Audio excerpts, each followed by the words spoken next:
Hey everybody, we want to thank you for listening to a show with the Oddcast Network. If you're listening on your podcast platform, Spotify, Apple, anything like that, if you could leave us a rate, comment, subscribe, stuff like that, we truly super appreciate it. Go over to patreon.com/oddcastn, get bonus episodes, bonus series, stuff like that. We appreciate you, thank you, stay odd, stay tuning in, come on now. Where's the sound trip ever taken? What about the rumors that you're mentally imbalanced? Who the fuck said that? That's bullshit! I'm not mentally imbalanced! This is some 4th of July, Nick. Yeah, land of the free, home of the sea monster. So you're trying to tell me that all these deaths are accidental? Must think we're all idiots here or something. That button runs the show stuff, because I run the show stuff. Well, if you've been running around the block because you've been trying to catch us, don't worry, because we're here now, and we're here to talk about a movie from 1995 that has made infamy for being a bad movie, with Ice Cream Man, because we all screamed for it. Some of us screamed for it. So Jokey Pants with Cerebral Paul. How you doing today, Paul? I'm doing. Yeah. The cats are away, so the mice will play today at the old household here. So I'm gonna throw a wild party later. Well, I figure didn't get an invite, so might have some ice cream.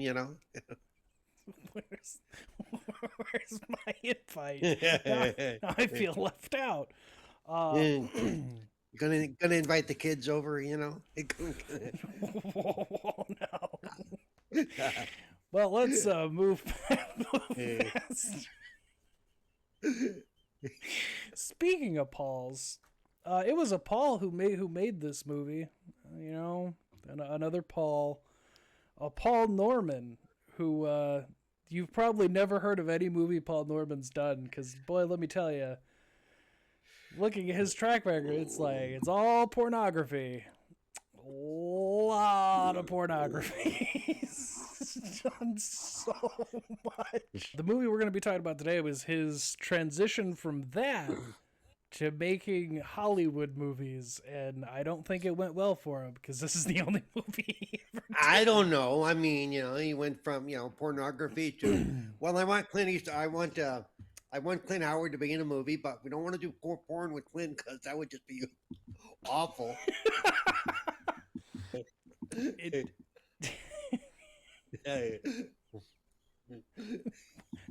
Maybe would have made his day, but hey,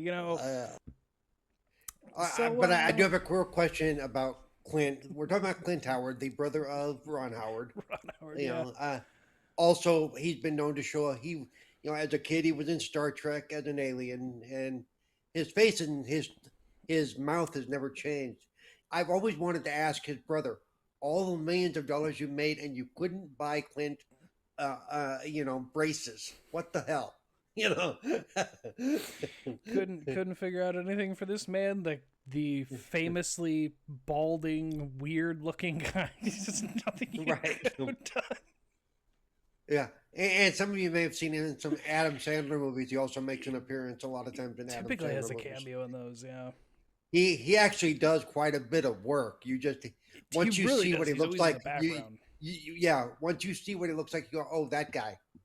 Yeah, especially if you were watching the Sandler movies. Yeah. So he's never one of them yesterday. So he never lacks for work. That's the funny thing. No, he doesn't. He doesn't have. Yeah. As Tales from the Crypt taught me, the look. So he can never be the leading man. So Ice Cream Man. So we talked about the director. We talked about that Clint Howard's in it. The only name of any recognition in this movie, as far as I'm concerned. I think I might have recognized one or two other people from other things, but Clint's the name that most people would know. So not only was this a porn director making his debut in Hollywood movies, They were sponsored by Converse sneakers. So there's a lot of Converse sneaker shots in this movie because they had to go, hey, they're paying for the movie. Make sure you get those sneaker shots in there as much as you can. Which there is a scene, I think towards the end, where like the kid's shown one way, but then like all the shots from behind, he's not in the same position. I was like, oh no, we got to make sure the shoes are in the shot so he can't be exactly how he's shown. Yeah.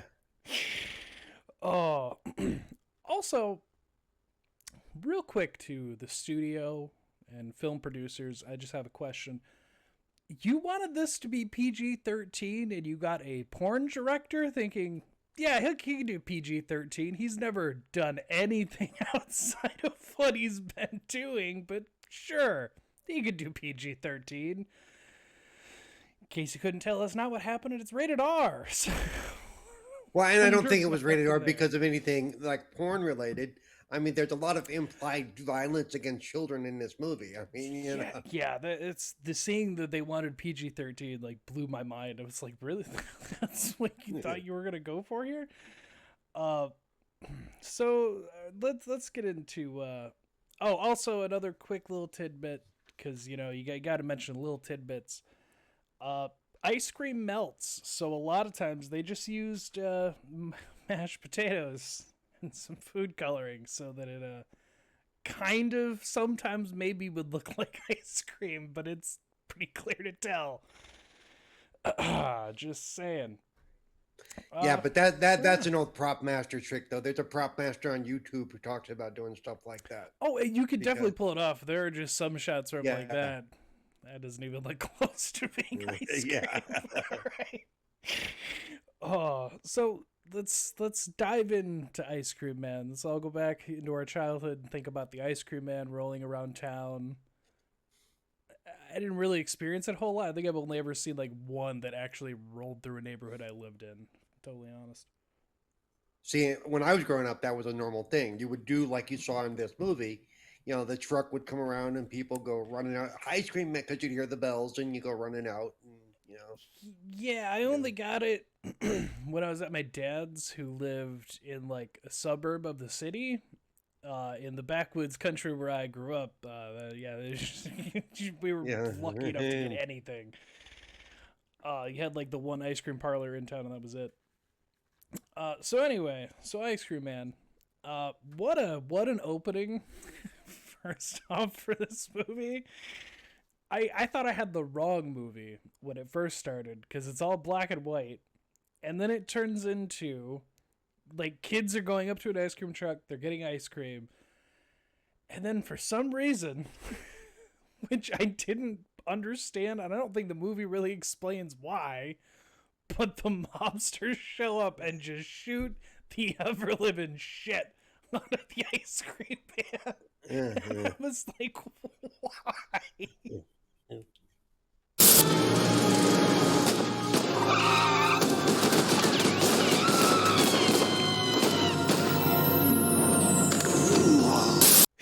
Why are we killing him?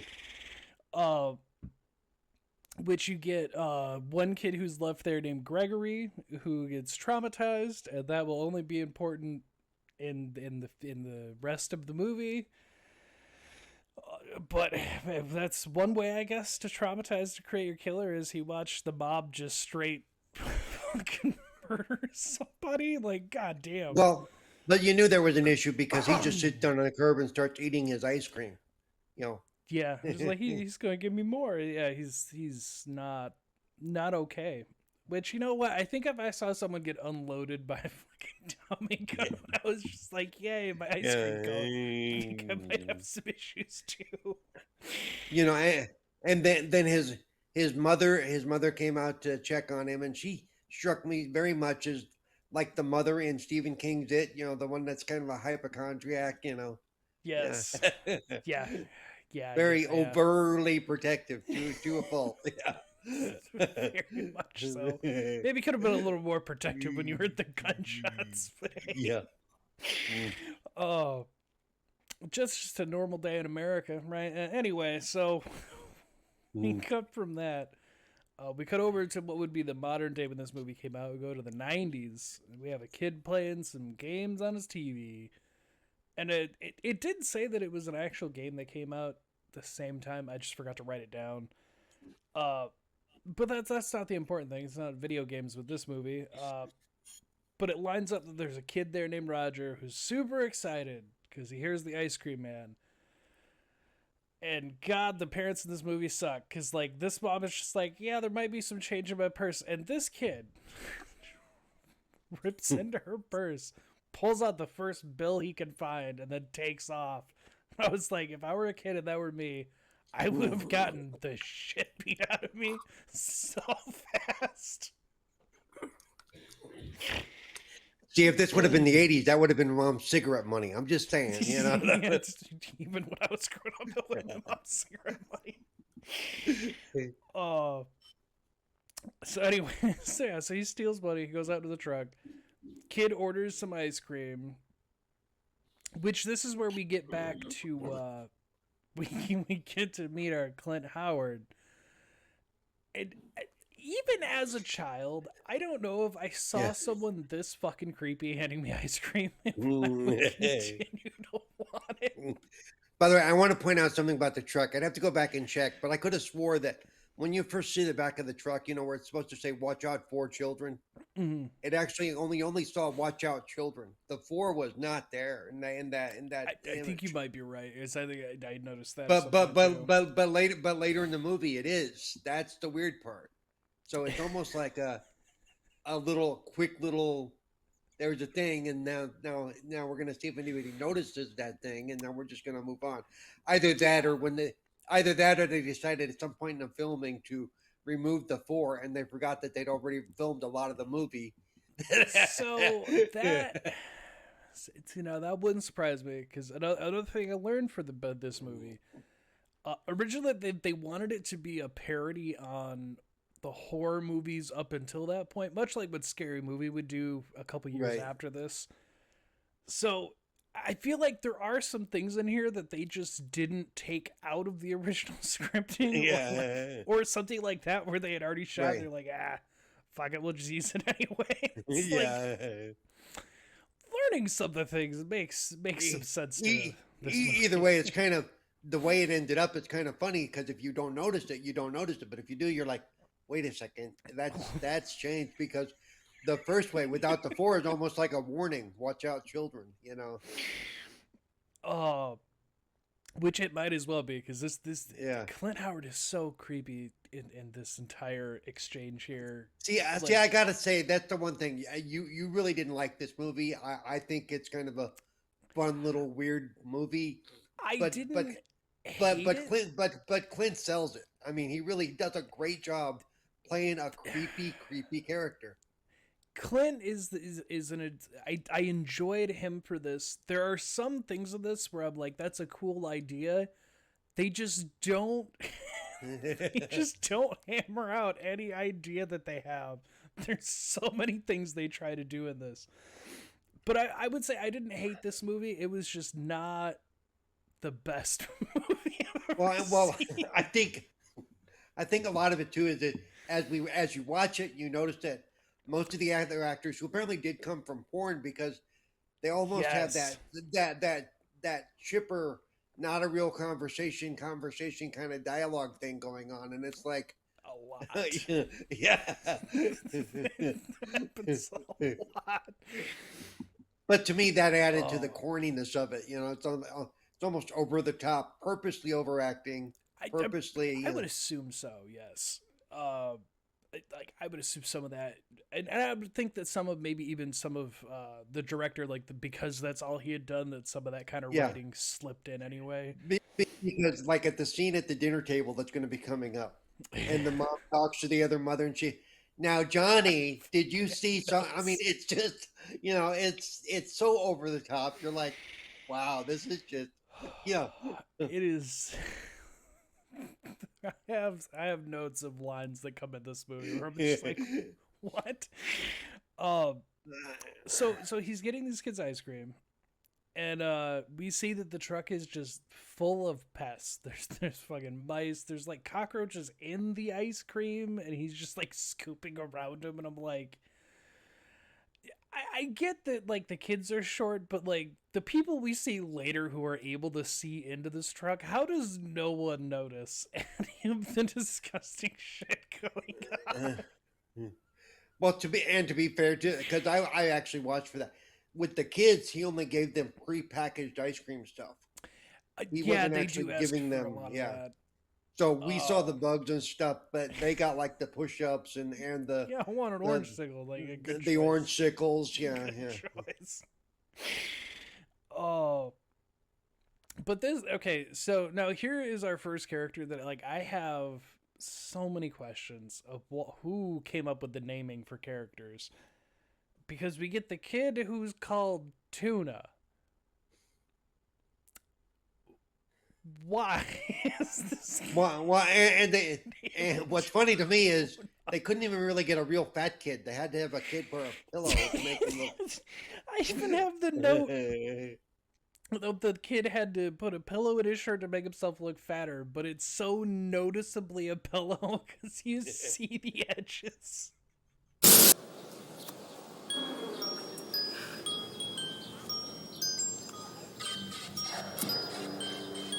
Hey, what's your problem, mister? You didn't say please. Yo, man. I could be a grandpa by the time you get your push-up. Can I have my push-up, please? Hey, Tuna. All right, give me a change. Creamsicle. Womp. Next. So dumb. Oh, but that made me laugh. Just saying, kids get their ice cream. Ice Cream Man is a bit creepy with it, especially when he goes to the first kid, Roger, there, where he's just like, "But you didn't say please." And he's like pulling it back and forth, like playing tease with him. But yeah, so kids get their ice cream, and our main group of people, I think it's like Heather, Tuna, and I have the other kid written down when he comes up. But it's really just like these three kids that'll follow for the most part. And they go off to the playground, and we meet what I can only describe as knockoff Macaulay Culkin kid. He looks so much like him at that age. Yep. And he's reading Pied Piper, and he starts telling him the story of the Pied Piper. And we get this cut over to the groundskeeper, who I thought Clint Howard was being creepy. This man takes the cake for creepiest man around children I've ever seen. Yep. Yeah, well. And I will say... Later on, when they're writing the it's not a merry-go-round, but it's that thing where you all got on it, you rode in circles and blah blah blah. And so basically, they're laying the parallel story of the Pied Piper and how he led the mice out of but then again, when he didn't get paid, he led the children to danger. So you're saying, okay, now we're gonna get the parallel. The Ice Cream Man is the Pied Piper with the music and the whole bit. Yeah. Which, because we're covering this because Eli Roth has his movie coming out very soon. To this release, it should come out in the next, I think, like 2 weeks or so after this comes out. I feel like that specifically is what Eli Roth has pulled out for his, so I could see how his isn't related at all. It's almost like he watched this, picked up that line, and was like, that actually makes a better premise for an Ice Cream Man than whatever it is they were trying to do here. Well, okay, I got to say this because this is something when I finally watched the trailer, you may have seen me post my response to it because it looks very much like all of a sudden they're whatever he's doing to them, they're killing all the adults, and so I refer to it as children of the cream instead of children.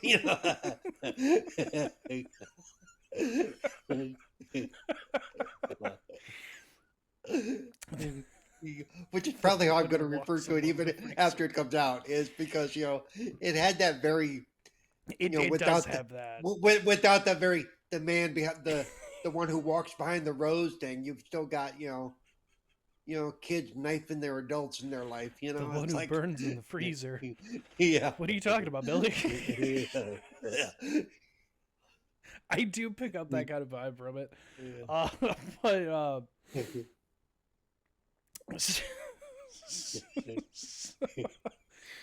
I also had the note here from when I watched it, because the kid Tuna, when he runs up to the playground, trips, falls, his ice cream goes in the sand, and I just had the note of my favorite, a sandbar, as he proceeds to just swallow it anyway. But yeah, they get on the thing, they're all spinning around, they're talking, and then we get, again, creepy groundskeeper who comes up, and he's just like, he killed the children, he drowned them all, don't you know? And they're just like, no, I don't think that's a habit, you're crazy. Like, no, he did. Groundskeeper read the original version. He didn't read that Americanized, wussified version. No. All right, yeah, that's great. We gotta go now. The kids got away. Ha ha ha ha. Just leave this dude. Oh. Which, as our main group leaves, Ice Cream Man shows up to the playground, because that's where kids are gonna be. And despite his flaws, he does seem very intent on actually giving kids ice cream. He's very confused as a killer. He's not all there in the head, as we'll find out.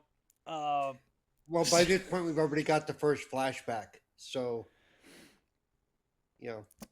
we're starting to get little peeks into his past.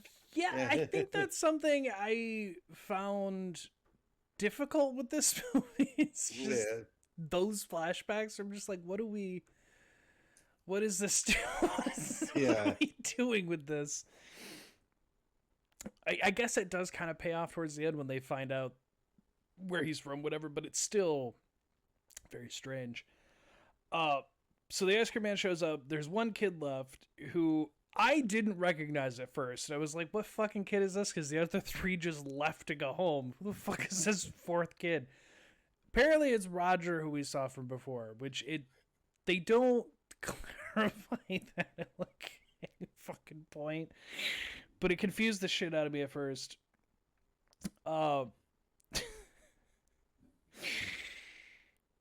He has his flashback because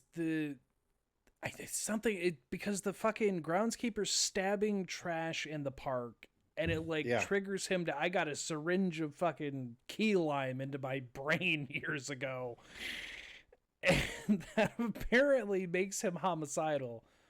They lead you to believe he killed the kid, which you'll find out much later. He didn't actually kill the kid. You'll find out who he killed much, much later. So yeah, supposedly he killed the kid, and then it cuts to the kids getting home, everyone kind of doing their own thing. But then we see that the Ice Cream Man has stopped his truck. He's doing something. We see someone struggling in the cooler freezer he has. And he almost stabs a fucking dog. He does stab a dog because the dog doesn't come back later. They don't show you. And you do hear the dog kind of yelp. His mother heard that. That becomes his mother heard that. Later. The person watching over him is a weird one. Because her name is Nurse Warden. Sure. Again, he came from pornography. That makes a perfectly. That's a perfectly normal name, just like Mr. Plumber over there. Yeah. We learned the Ice Cream Man is Gregory, who's from the opening, and this is him all grown up. He's a very demented human being now. I guess watching someone get killed by the mob made him what he is, I guess. But yeah, this becomes a fucking plot point. But it made me laugh so hard because he's talking to her through the window and she goes, "Have you seen my dog? I thought I just heard about here." And I love his response is basically just gaslighting this old woman. And he's like, no, you have problems hearing. You know that wasn't real. It's like, no, you dumb bitch. You're deaf anyway. There's no dog. Just like, what a wild turn. Happy day, Nurse Wharton. Gregory, did you hear my dog? No, Nurse Wharton, I did not hear your dog. What's that on your nose?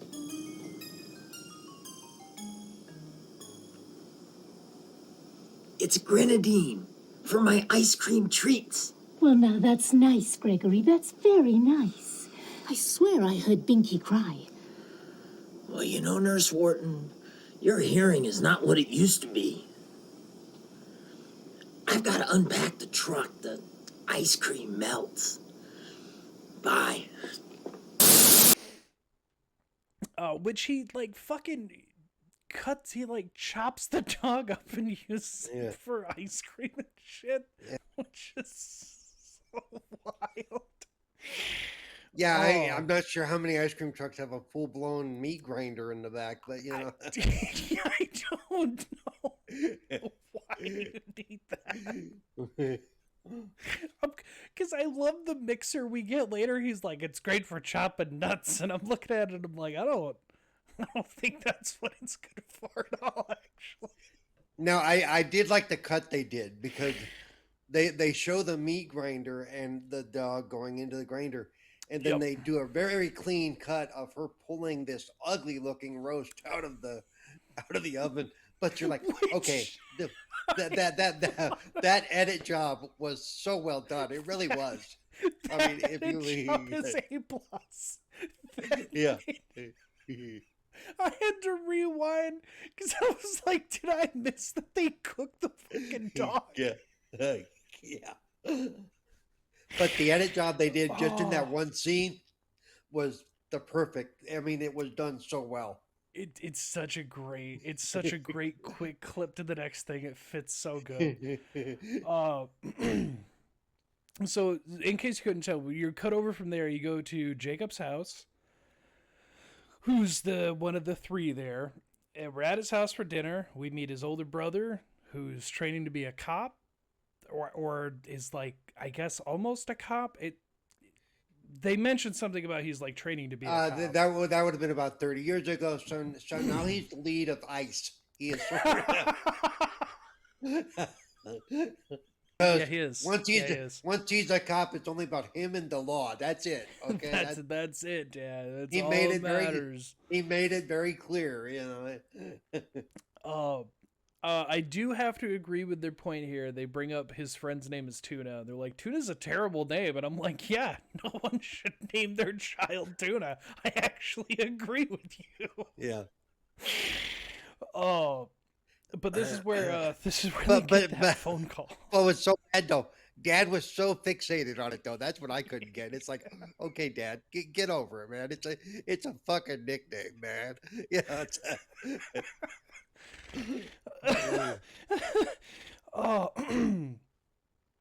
This is where you get your phone call.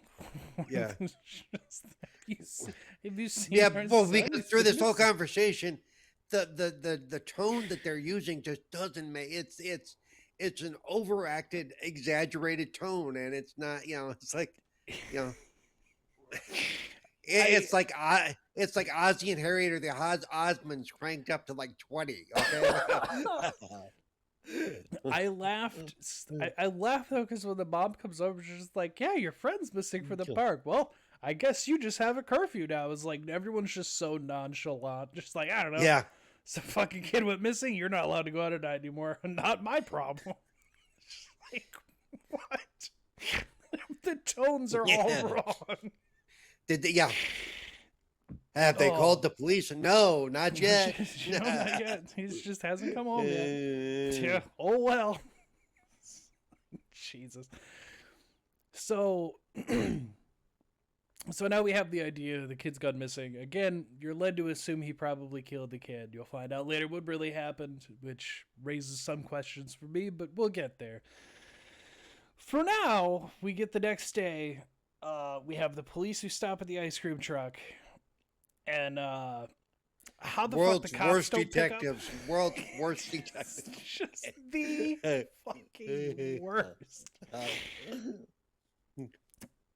So the cops order ice cream. If this was a spoof movie when they were talking to the ice cream man, I would expected a mugging right behind them. I mean, literally. Oh, 100%. That is the tone of this conversation with the cops. They are so oblivious to obvious signs. She's like, hi, why is your truck that way? Why do you seem... Like, they don't question anything that they see or hear. The cop orders Rocky Road, because that's like he has his specialty thing.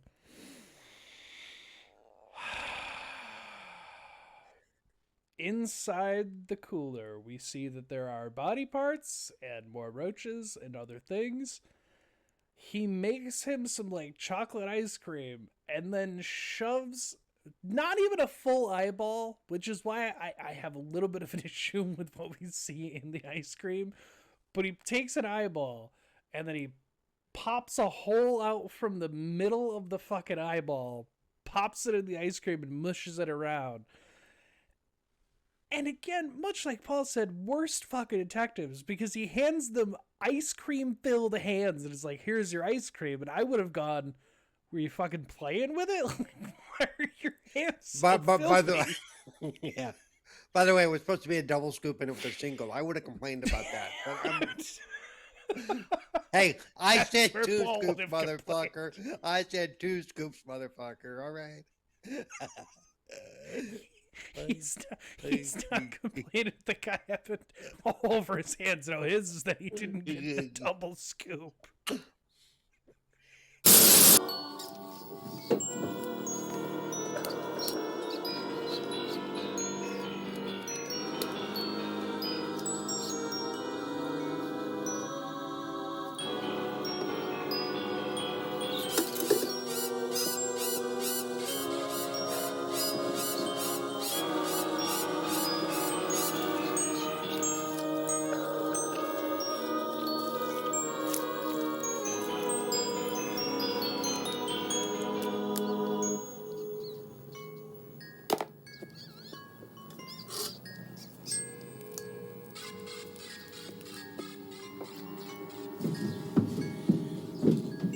Here you go, detective.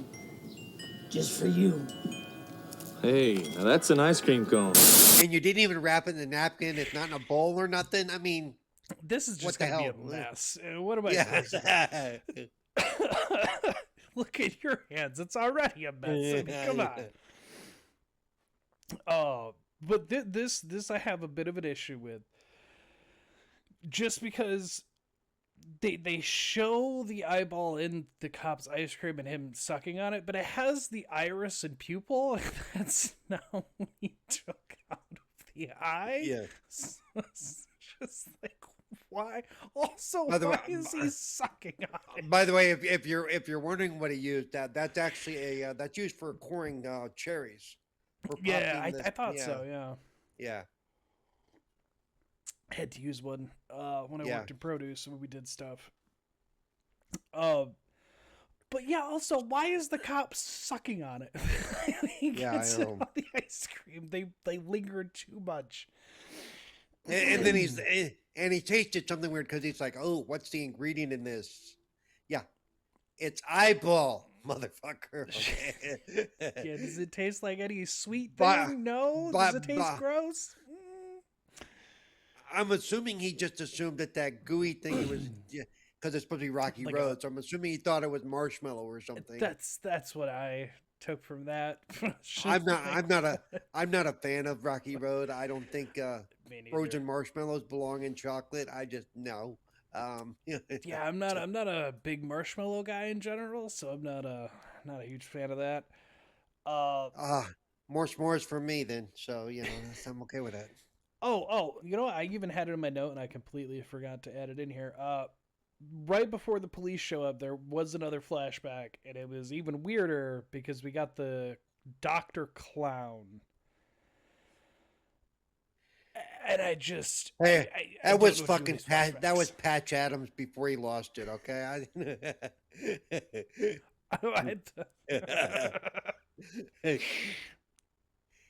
And again, feeding them really goopy looking ice cream. None of the ice cream looks like it's frozen solid in this movie at all. I Not at understand it's all. potatoes, Not but at all. it all looks like basically like half melted gooey stuff. Yeah. Like, Yeah, it does not look like good ice cream that I would want to be consuming. So he serves the cop. There it is.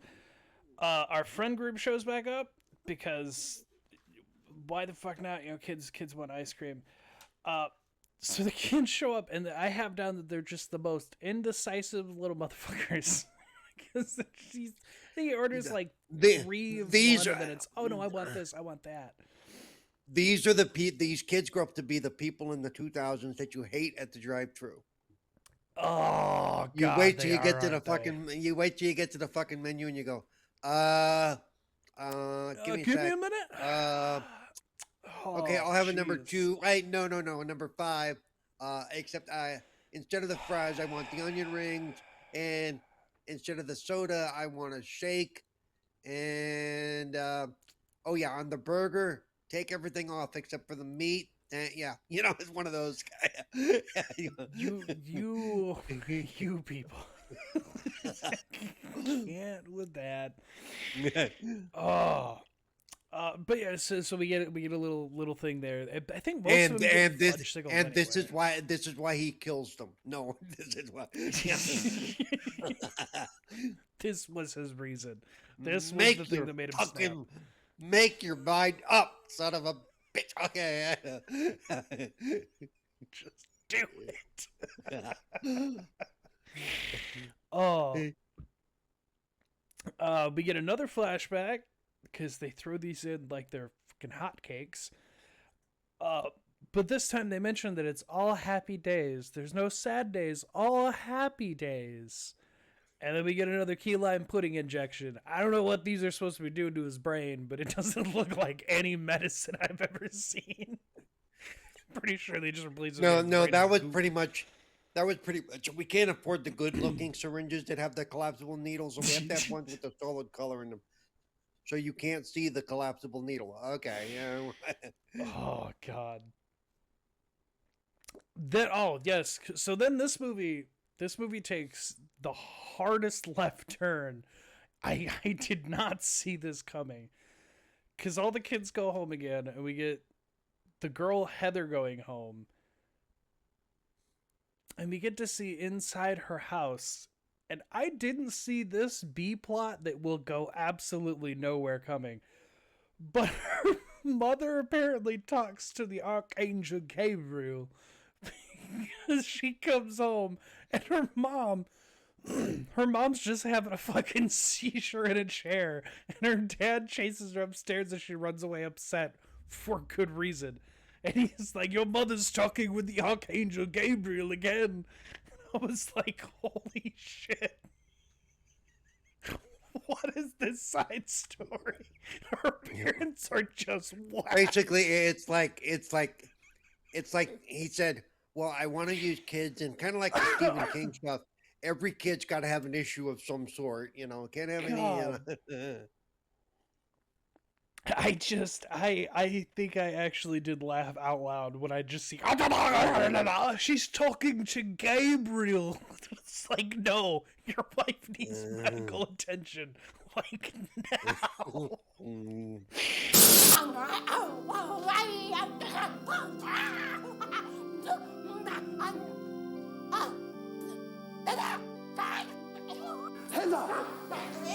Heather, come quickly.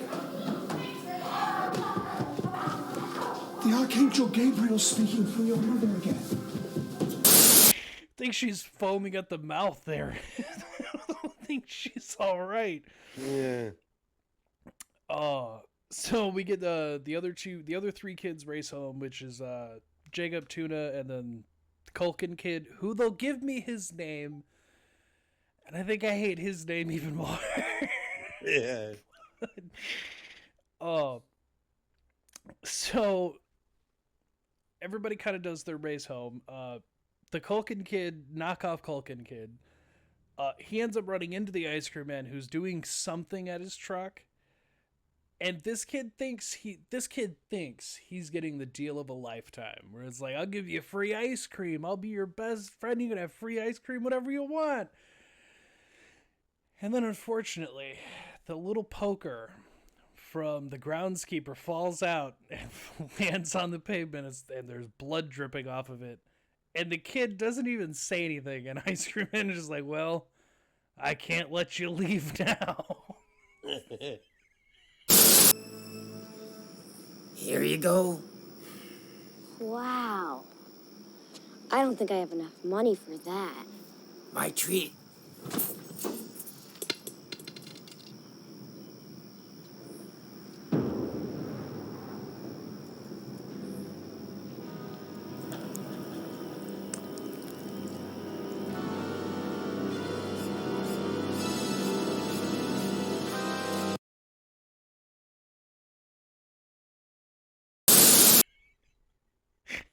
Abducts this poor child.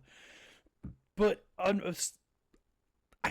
want to say fortunately, but I feel like it's unfortunately by the event of story that happens. Tuna ends up seeing this happen and runs away.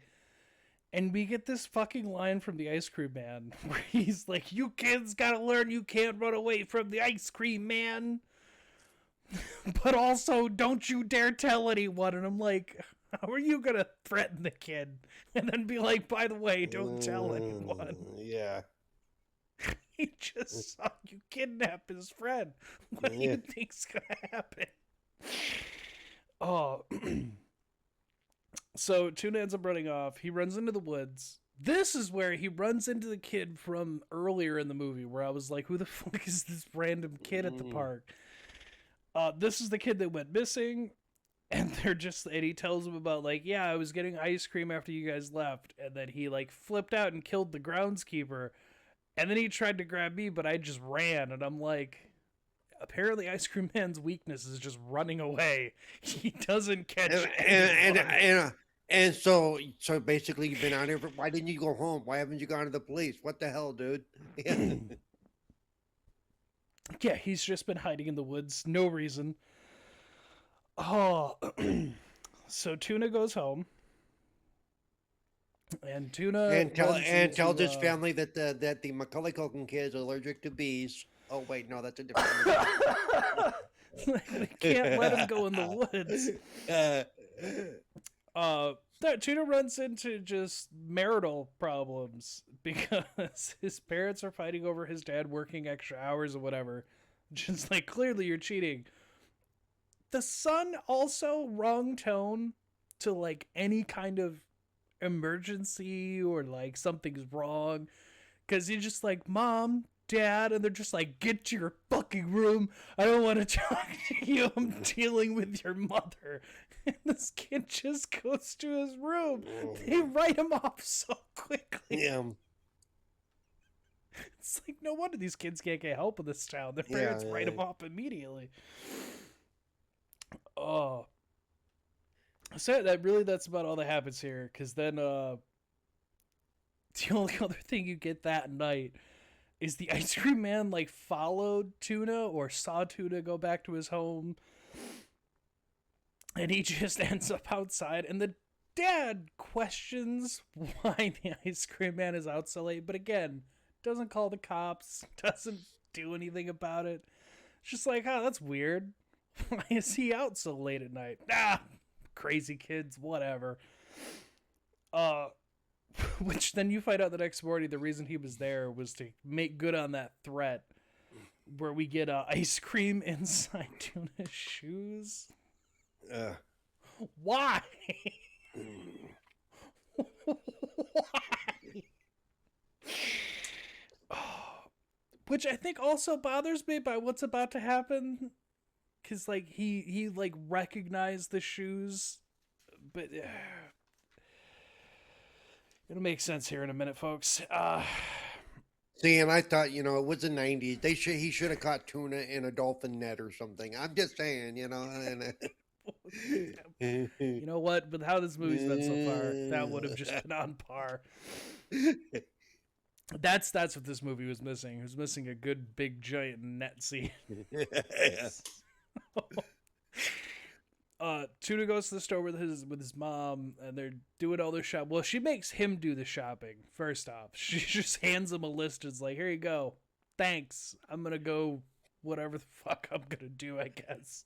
I want you to notice this is the next day, and Tuna still and said, "Oh, by the way, my friend is dead because the ice cream man." It takes him way too long to bring this up, and it's the second murder that I am now aware of. Right, right. But hey, but hey, Cocoa Puffs are on sale, so I'll be right back.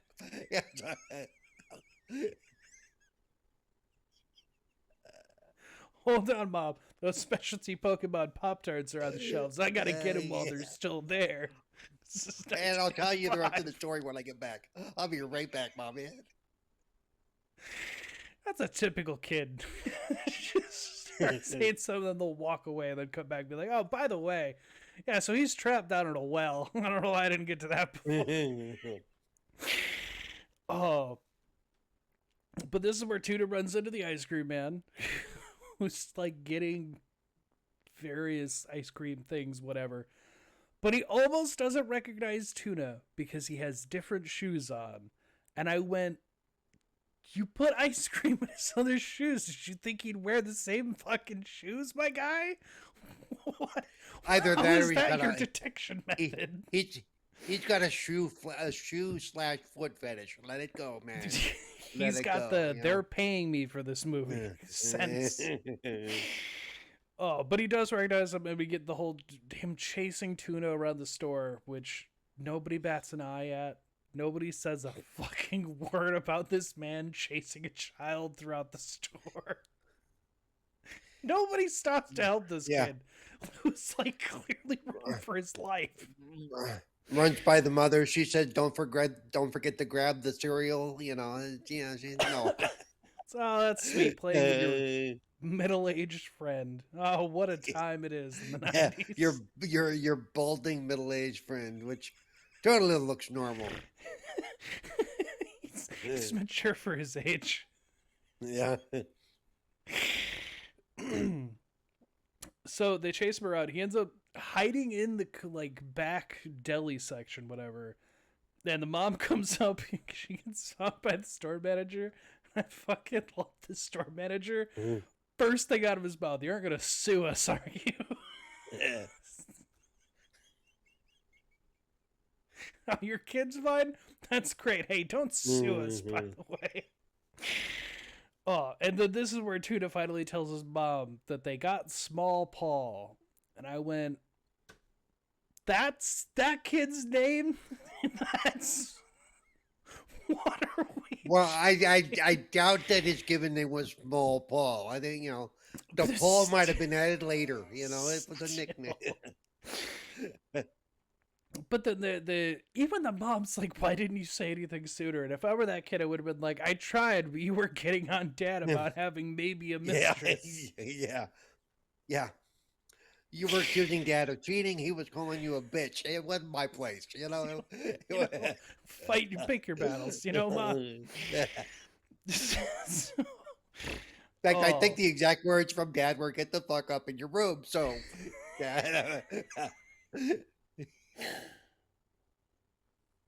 you and Dad just didn't want to hear me out when I tried telling you I watched my friend get murdered. So whose fault is this really? So the cops show up to the ice cream shop and they're going to do a search.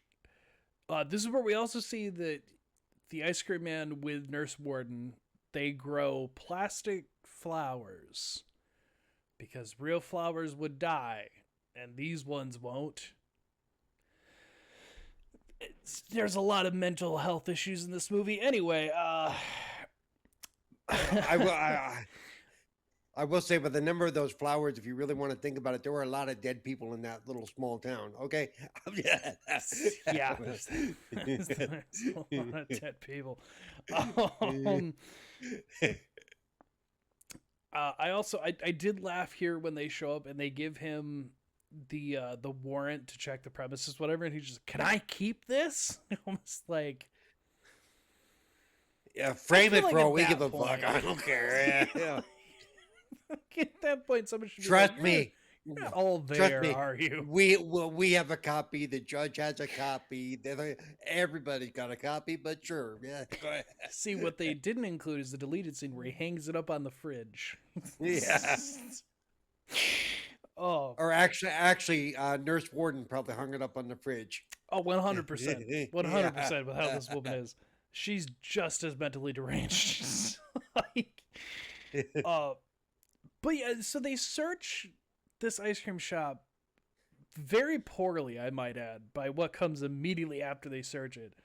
But like, they just take axes and sledgehammers to like walls and counters. Like, everything can be smashed.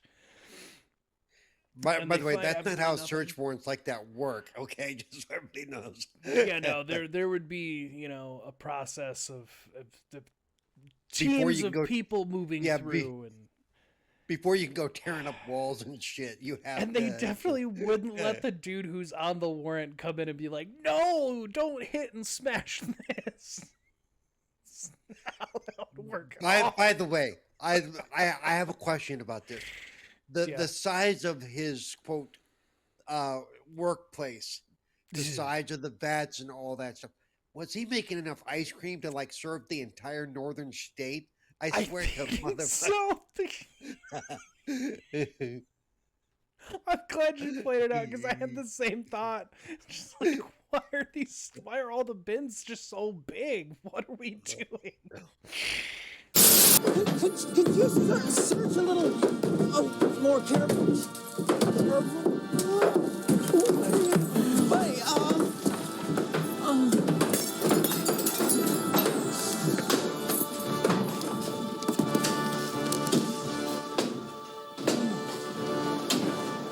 This is a collectible. Oh, I mean, we're talking vats that are big enough that Crystal going, "Hey, that's a good idea. We need to make our place a little bigger." Holy shit, dude! just industrial size mixing bowls and shit. It's like, how much ice cream is this? For this one little truck, I'm like, really? One truck, one ice cream shop. He's making enough. And apparently, there's only counting. and of course, there's only 4 kids in this entire town.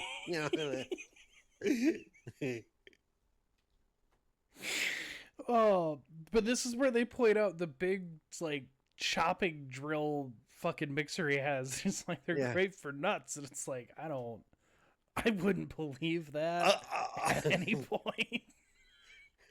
Again, I grew up in California near where the Blue Omen places and stuff. No. They don't have chopping containers that are that big. Okay. And that's all they work on. All right. That's all. Yeah.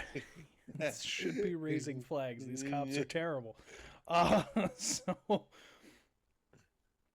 the cops find nothing, but they still feel like something's off, and I'm over here just like, no fucking shit, Sherlock's.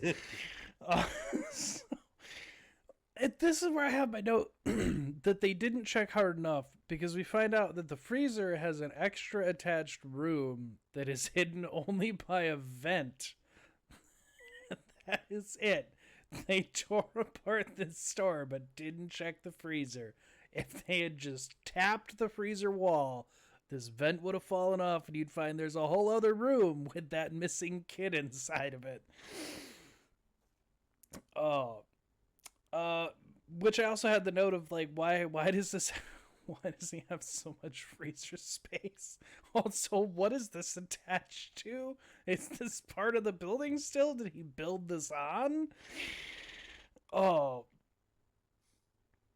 And the rest of the movie, whenever they give you these two, the little Paul here and then the ice cream man, they hey, kind of small bond. Paul, small Paul, get it right. Get it right. Small Paul. That's right. Yeah.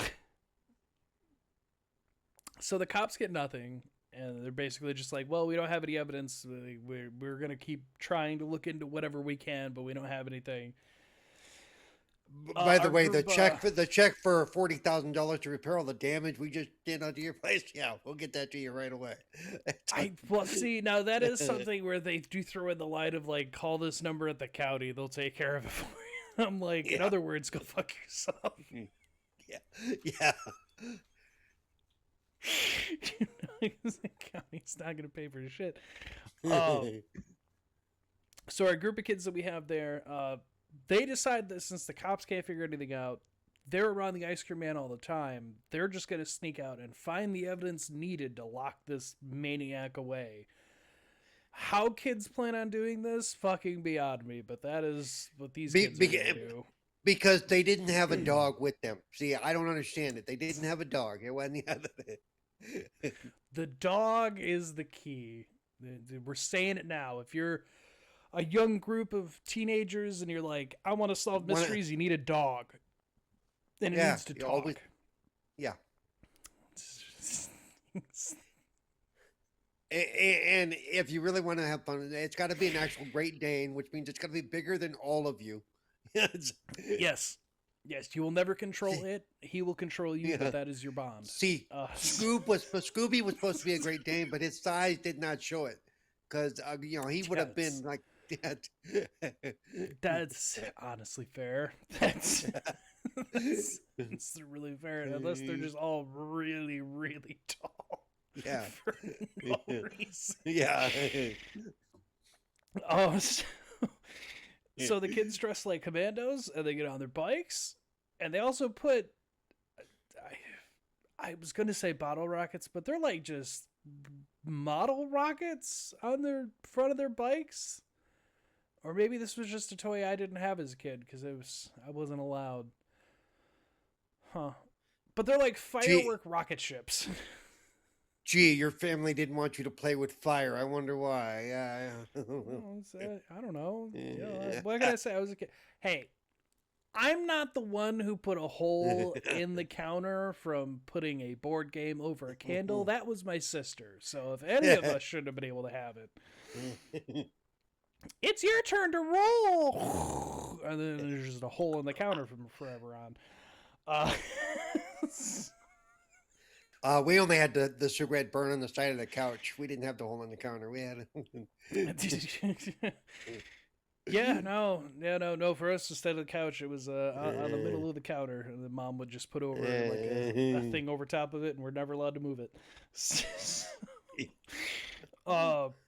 So the kids do that. They end up they see the ice cream man. They follow him. They get to the graveyard.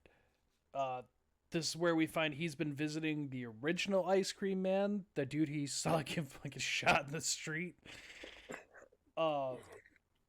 Which, what the fuck was his name? Rickle something? I forgot to write it. I don't remember. Yeah, I forgot to write it. I have Rickle, but I couldn't remember his first name when I was double checking it. You could have watched the movie a second time. I don't know what your problem is. I debated if I was going to or not. But anyway, regardless, he pays tribute by leaving ice cream to the spirit of the ice cream man to then give to other people. And tells him about, like, it's going to be a great summer. All the kids are going to get all the ice cream. And he seems harmless until you remember that you literally had him murdering people like a couple scenes before this. So maybe not. So yeah, they check that out. They're like, well, that's weird. He comes to this gravesite and does this thing. That's not really criminal, but maybe that's someone he killed. I don't know. And then they're gonna go try to find him again. And they fucking... They find the ice cream man's truck again. And Heather breaks off from the group because she's a badass. And she's going to take her camera. She's going to get photos. She's going to get all the evidence they need. Tuna rides off. Tuna runs into Jacob and explains to Jacob, yeah, that crazy bitch was just like, I'm going to get in the ice cream truck. And I was like, hell no. So I left. And Jacob like, no, we got to go back and help her. Something can happen. Nah, bitch gonna die. I'm on my... It's literally Tuna's sentiment. It's like, she's already dead. Like, what are you talking about? So they go to do that, but then the cops show up in their car, and fucking Tuna shoots his rocket, and I love the cops like, oh my god, they've got a gun! And I'm like, whoa, it's a firework, put your gun down, Sparky. So, they get these kids in the car, and they tell them, like, our friend is gone, we're pretty sure she's been taken, it's by the ice cream man, you all have been chasing him, and they're like, sure, let's do a double check on that, which the parents in this movie. So we get that preacher from before who has to talk to a cop who's like, your daughter, we think she's missing. He's like, no, she's sleeping. Somehow Heather managed to get up in her bed under her covers, like she hadn't moved at all, and is like apparently not sweaty or anything from biking home because her dad just moves the blanket and is like, she's sleeping, good enough. It's like, I'm pretty sure if you just move a little bit more, you'd see she's not in her pajamas and she's instead in a commando outfit, or you'd even see like the fucking makeup under her cheeks there, but sure. So then obviously the other cop calls back and they're like, well, you kids are lying sick as shit. We're going to just take you home. Stop poking around in our business. You guys are just shitty cops, and that's why we're poking around in your business. They're about to be the worst cops ever. Like, so the next day, we find out that the camera is Jacob's older brother, like his older brother's camera. But they're going to take and get the film developed. So that they get the, earlier in the movie, this is the tiny little scene that blips by and you wouldn't even probably notice. But we had gotten to meet Tuna's dad at the office, and he did a phone call home. And then it's like, oh, it's your mom said she had some in the oven, but then he can't clarify what she's cooking because it was clearly not his mom on the phone. That becomes relevant now because while they're dealing with getting the camera developed, we cut over to the... How do I put this in nice terms? Overly friendly woman of the neighborhood. She was the hooker. Okay. She's a gold digger. So she also flirted with the ice cream man. She ain't gonna go with no broke. Oh, never mind. No, she ain't. So the ice cream man comes to her house because this fucking woman had like earlier when the kids got ice cream, she came up and was trying to like hit on him, but he just, being mentally unbalanced the way he is, didn't understand what she was talking about. But she like gave him her address, so he shows up now, and this is when we find Tuna's dad cheating. And Ice Cream Man doesn't really give a shit about that. He wasn't there for that anyway. But when Tuna's dad comes out and is yelling at him about his truck, and he's like, get this piece of shit out of my way, I got places to be, he gets waffle ironed in the fucking face because his truck is not a piece of shit, in fact. This is where the movie remembers that the Ice Cream Man is supposed to be like some kind of killer in this movie. I think this is the only time he ever does anything. Because he kills Tuna's dad. Then he walks inside and tells this woman, I've got something real special for you. This, I will give credit. I'm sure she's heard that a lot. I'm sure, she's Oh, I'm 100% sure she has by her reaction. This is genuinely an interesting thing they don't do anything like this the rest of the movie. They don't do anything with this the rest of the movie. But he comes in and he has the dude's head in a giant waffle cone. It's just like giving her ice cream until she screams, and then he uses an oversized meat hook to kill her off screen again. So now they're both dead because the movie remembers, oh, that's right, he's supposed to be like a psychotic killer or something. Forgot about that for this whole movie, apparently. Hurry here! Yo! Come on, this isn't a parking lot! Hey, ice cream man! This is not a hunk of junk.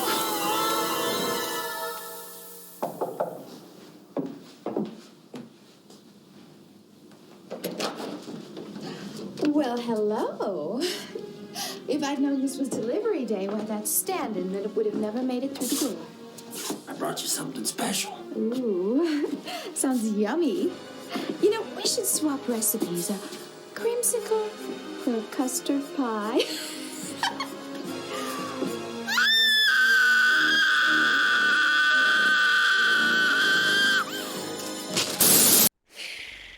Again, what feels like a really small town. There's a lot of shit going on in the town that nobody seems to be aware of. Is this just in like fucking? Is this just in Derry? Like, is there just other things going on? They're like, we don't have time to pay attention to this ice cream, man. There's something about a clown in the sewers. We got bigger problems. Oh. Yeah, for some reason, Gregory's over there going, we all float down here. Like, we got shit to do. We got an ice cream man to deal with. Let the parents deal with the kid. Oh. So it's here. The cops get a call. They find out about Nurse Warden. Yeah, there's just like she's retired from an old mental institution, and she took on being the warden of one of the inmates, I guess. But they don't have much more info on her, and they're just like, well, let's go check this out then, shall we? Older brother gets photos, and we find that he just has a bunch of sex photos, which is why he didn't want them being developed. Just there's too much personal information going out there.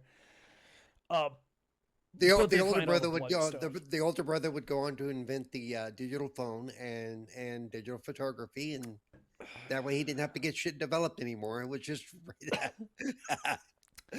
wouldn't you know it? In 10 years, my older brother had sexual harassment lawsuits. The new age was not kind. Yeah, you might have heard of his work, Girls Gone Wild. Yeah, did a great job over there. It's Jesus Christ. That's what I really just might as well.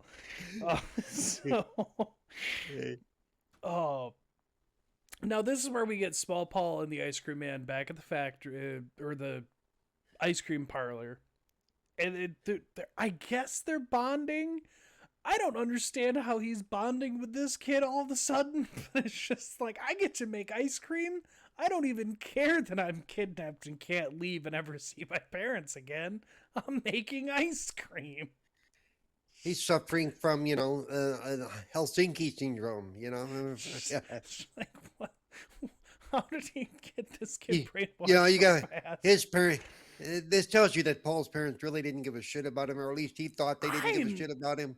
I'm going to have to assume so, because, you're bonding with the dude you pretty sure murdered somebody. Well, you notice everybody's parents are worried about their kids, except we haven't heard anything from Paul's parents at all in this movie. Yeah, I think he's an orphan. They are. I think he's just straight up an orphan child.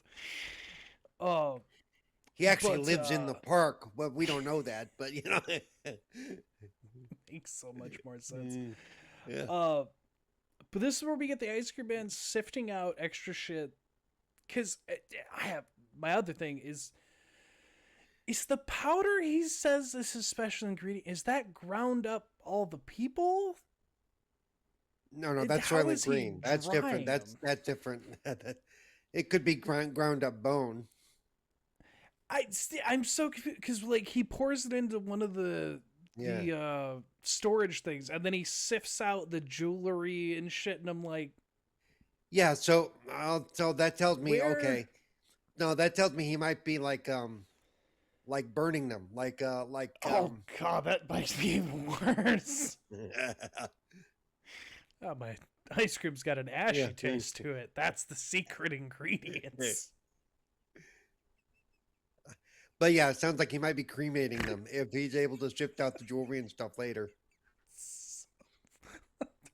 Which, if that's the case, this fucking joke, because he gets rings, earrings, and he gets the fucking chick's diaphragm, and he's just like, what is this? I've never seen that before, and I'm like, if he's burning the bodies, wouldn't that melt? Not only has he never seen it before, he has never seen where it comes from. He's never seen where it goes. No idea. Oh, she died prepared. Is what that is, children. Ask your mom and dad. So, yeah. So this is where we cut over to the cops. They go to the Wishing Well Sanatorium, and it is the most wild amount of scenes. Because they go in, they meet with a doctor, or at least who they think is the doctor, and he talks about that Gregory was the favorite of Nurse Warden's because of the ice cream, and they were best friends, and he looked out for each other, blah, blah, blah. But the doctor has to go. The patient's getting restless. They have to leave. And then the cops proceed to just follow this doctor who runs away laughing maniacally. And sure enough, the inmates are now running the asylum as we find all like graffiti all over the walls and shit. And we find that the real doctor got himself a key lime brain injection like Gregory did, but he didn't make it through his. Remember, only happy days. A bad day, gentlemen. A very bad day.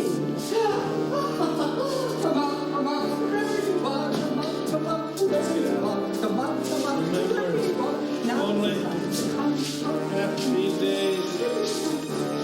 Only happy days.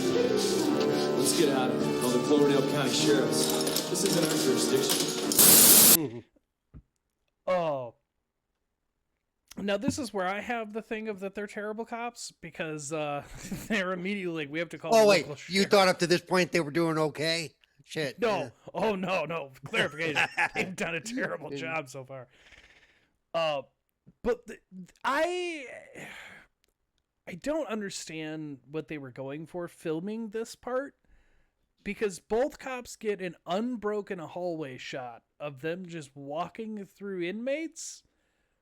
And I saw in the notes that apparently they shot it at a real sanatorium, but I'm like, what? This is like 3 minutes of them just walking, doing absolutely nothing. And I don't understand. Until finally the one cop just starts beating the shit out of people. He's just like, you know what? No, I'm done with this now. And then the other guy just pulls out his gun and starts shooting it. Just like, well, they're not afraid of it. They don't seem to react to it. Fuck it. Who's going to report me? We're not wearing body cams. Yeah. So the cops do all this. They get the hell out of there. And then we cut back to the kids, who are another night trying to go out to catch Ice Cream Man in the act. And Ice Cream Man just fucking runs straight into him, and they should have had him do more puns, because he gets tuna and he's like, I'm out fishing for some big tuna. And he pulls the kid in, locks him in the freezer, and they gave him a catchphrase here where they're just like, your ice cream. I'm like, what does that mean? Are you gonna turn him into ice cream? Yes, that's what it means. That's what it means, yeah. We've never heard a music catchphrase until now. He's never had the opportunity. If you say that from the ice cream truck, people are going to think you're really weird, okay? So Tuna's been taken now, and we get Jacob and Heather right off. They meet up with the older brother, and he explains that the photos don't. Apparently, taking photos of the bloody truck and body parts in the fucking freezer, not enough to get the cops involved, according to him, apparently. But it's perfectly fine for him to get involved, and he's going to go take care of it himself to prove that he can be a real cop, I guess, is the brother's logic here. Even though you haven't really had a whole lot of training, don't know what you expect to do, but but he's going to stop him, and Jesus Christ. When we get back to the ice cream shop, before they go barging in and doing all the shit they're about to do, we see the ice cream man shining a flashlight on a picture of the original ice cream owner and telling him about it's all happy days, no sad days. This is the guy who makes it all possible. And Small Paul apparently is just, again, getting brainwashed by the ice cream man here. And I really want to question how much time has passed that he's been able to do this to this kid. Like, I don't get it. Jesus Christ. So then we get the older brother at the ice cream shop. We're finally here, folks. I want everyone to take a minute and think. Is he gonna A, call the cops, B, charge in like an asshole thinking he can handle it, or C, decide it's all a really bad idea and just go get the real cops? Gonna charge in like an asshole. I mean, come on. Well, some people might have guessed that he would actually do something, but yes, he just charges it like a fucking asshole. Like he could really do something because he thinks he's gonna be super cop over here. I'm a cop in training. I have just as much experience as everyone else does. Apparently not, because he gets got immediately. Just me and the law thing. He thought he. I suppose.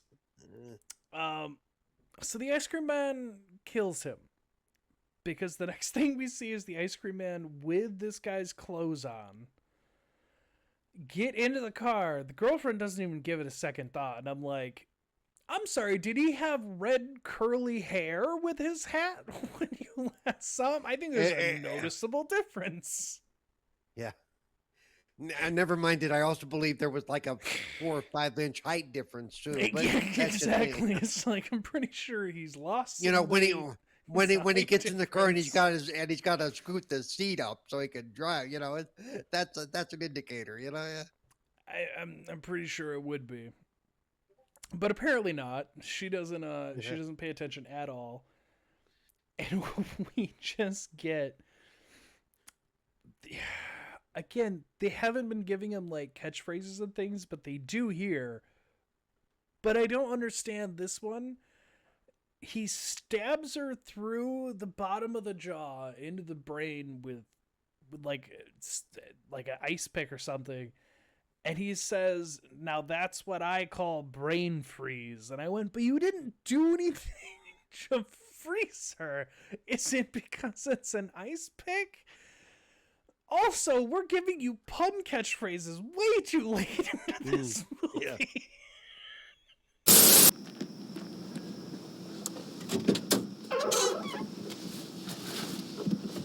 Hiya, honey. That's what I call a brain freeze.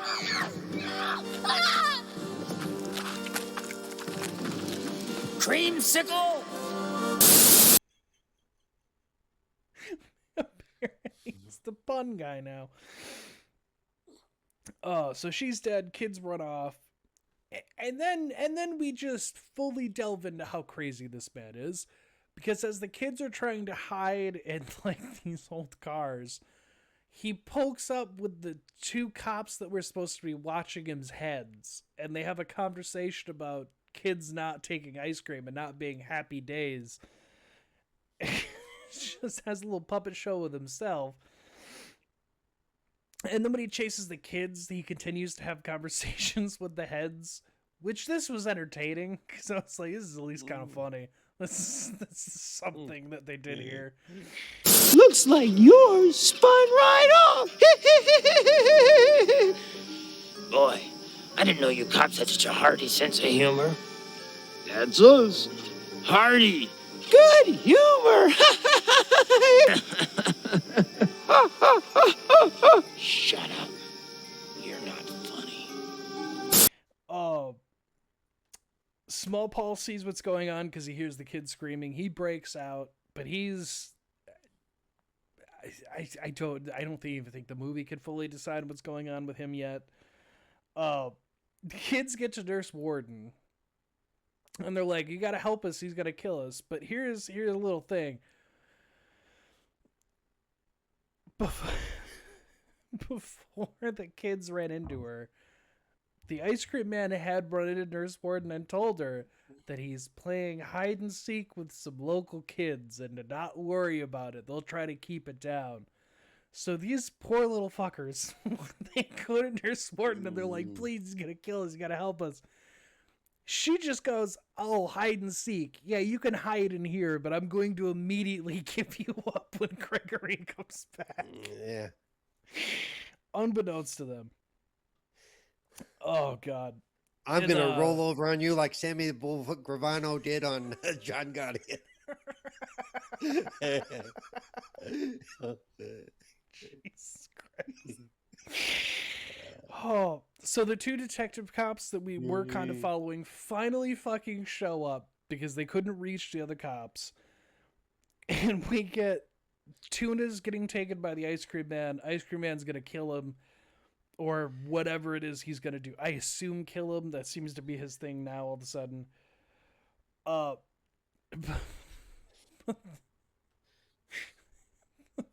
ice cream man takes his kid into the truck. And then they're just like, bring the kid out. You're not the one calling the shots here, cop. Apparently he has a secret hatch on the top of the roof because ice cream man disappears to the top of the truck.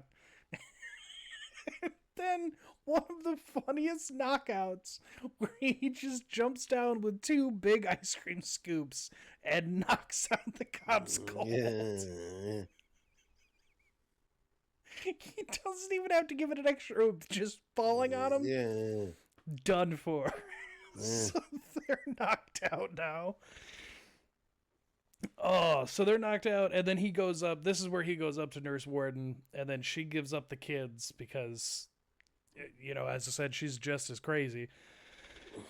So now we're in like the ending of this movie. This movie has so many things it's trying to do.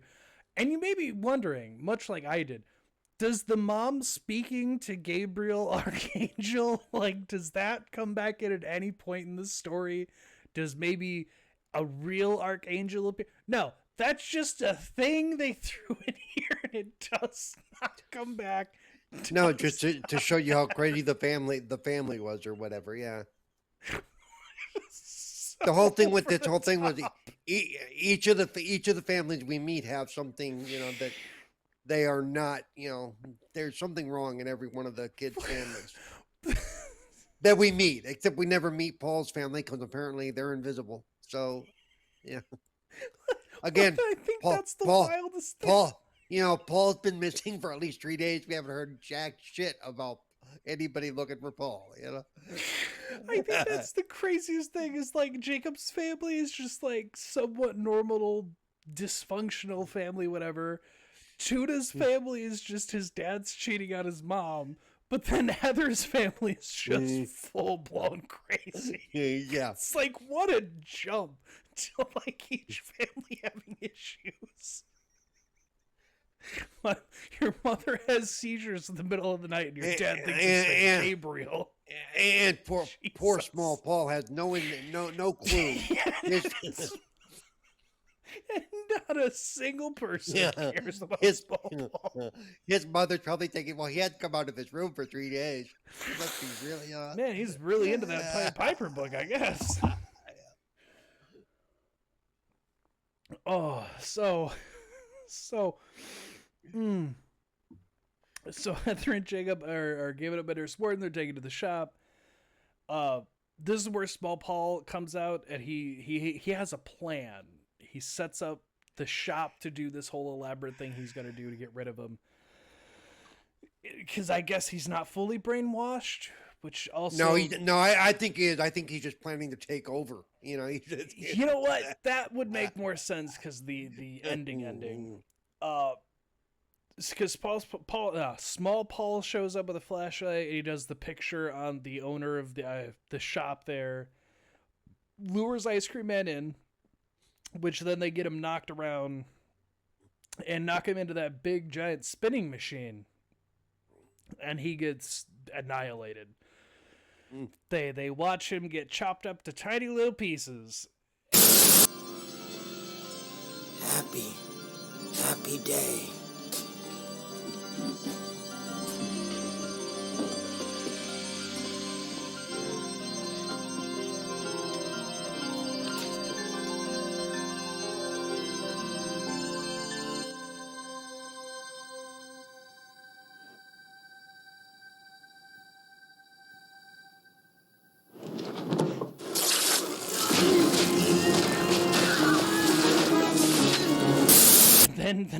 Then the cops show up, and they take the kids away. They're doing everything.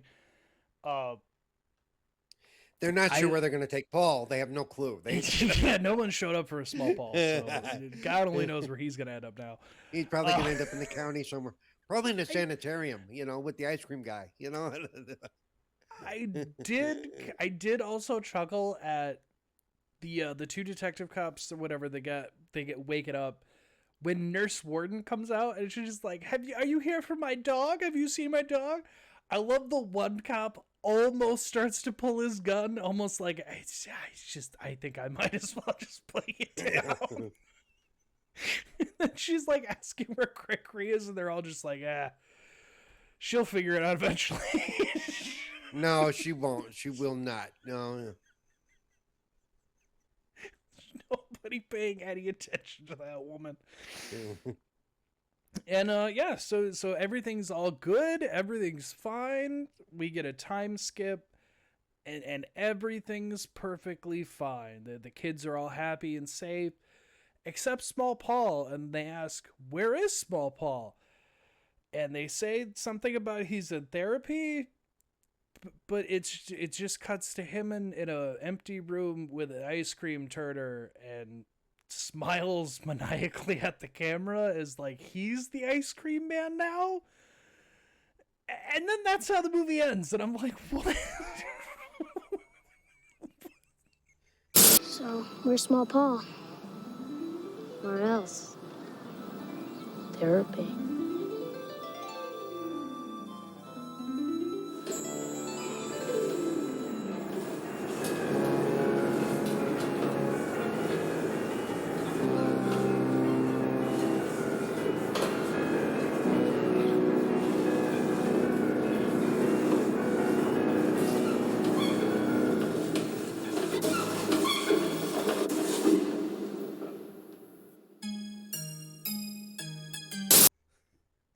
He's gonna be now, the ice cream man? Now, if what's his name wants to make a nod to this, he needs to make the villain in his movie coming up here, Paul, just to throw it out there.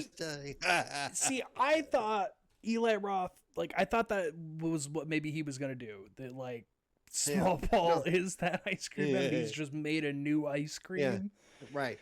No, he had to make very clear that the two movies are not related because a lot of people were thinking that it was a remake of this movie somehow. But yeah, this is not that. Yeah. Well, folks, that is Ice Cream Man from 1995. What is Eli Roth's movie going to be like? It kind of seems like it's going to be even more messed up. But as we have mentioned on here when we covered Thanksgiving, go back and check that episode out. That's one of our favorite holiday movies. We got to admit it. That is one of our apps. I'm sorry you mentioned it, so I got to remind people. The opening sequence of that movie is just awesome. Amazing. So awesome. But that's my thing, is Eli Roth, whether you love him or you hate him, I know he can be hit or miss, but with random ideas like this, he seems to kind of do pretty well with what he does. So I think this one will be all right. It's not doing another Cabin Fever or doing anything of that. Like, this seems like another Thanksgiving thing where, like, it was just a one-off idea, and then he's like, yeah, fuck it, I'll make that work. He did it before. I'm hoping he does it again here. It can't be any fucking worse than what happened here. I'm still going with Children of the Cream, just because, you know. Well, we're on God only knows what kind of lists now, but well, folks, enjoy Joe Ben's Bad Taste. Got at least one more episode in the season here. We do have plans for what would be with Oddcast Oddtober, which is in October.